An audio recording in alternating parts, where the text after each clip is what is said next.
spread love to whosoever will. The idea is to seek opportunities to spread the love we enjoy.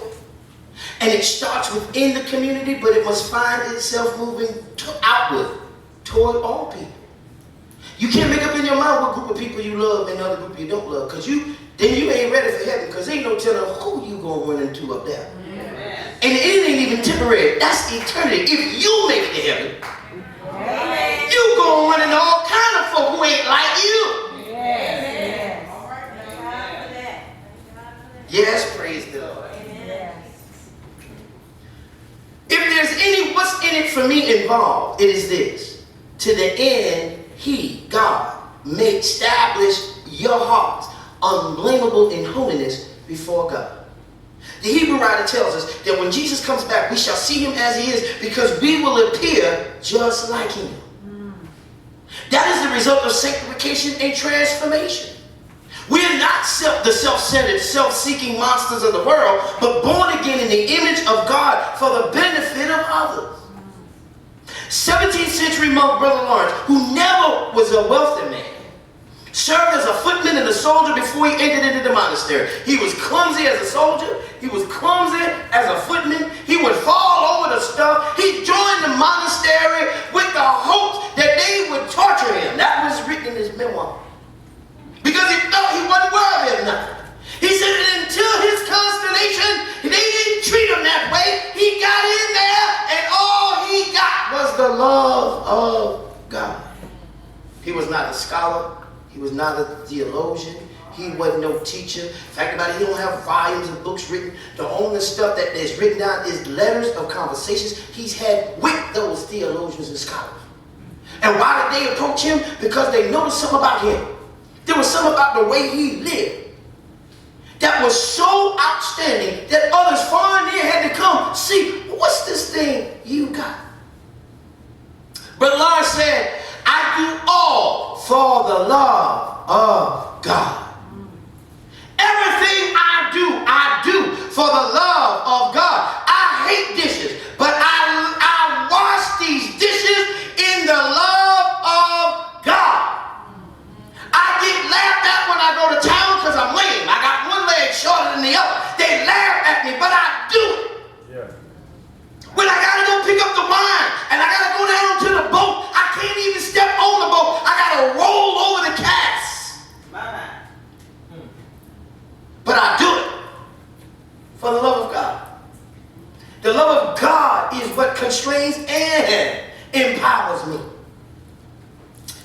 I'm getting up. His stage was the kitchen of the monastery. Rooted and steeped in prayer, Brother Lawrence committed to one thing in his life: do all for the love of God. That meant all, everything he did. Even in his mistakes, get this, he wrote, when I fail in my duty, I readily acknowledge it, saying I am used to doing so. I shall never do otherwise if I am left to myself. If I fail not, then I give God thanks, acknowledging the strength comes from him. I ain't talented. I'm not resourceful. Whatever I do, I give God the credit, because if he don't do it, it ain't going to get done right.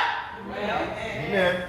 Brother Lawrence developed that saint through consistency of trusting in God for everything. He said that all things are possible, get this, to him who believes. That they are less difficult to him who hopes.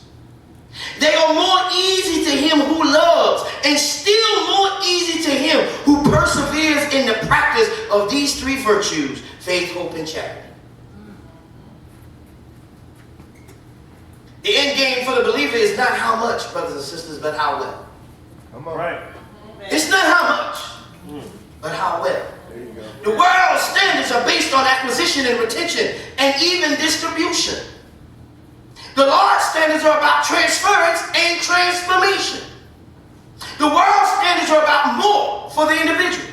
The Lord's standards are about enough for everybody. The world's standards are about appearance. The Lord's standards are about becoming. Way too many folks spend all their energy appearing to have it together. rather than doing the hard work of becoming together. When I realize that I'm in the process, then I ain't got to spend all my energy trying to convince you mine is together. I know mine ain't together. But you know what that means? I also know yours ain't together. There and thus, I'm not intimidated to share my incompleteness because I know you incomplete. Now, we may not be incomplete in the same place at the same time, doing the same things, but now where I'm weak, you probably strong, but where I'm strong, you can't touch me, baby. I'm not worried about whether or not you're going to look down on me. It ain't hard to do. I ain't but 5 foot nothing. You ain't accomplished nothing standing there next to me looking down. You ain't done nothing. Get on your knees. Be willing to walk with me from my point of view. Now you might impress me.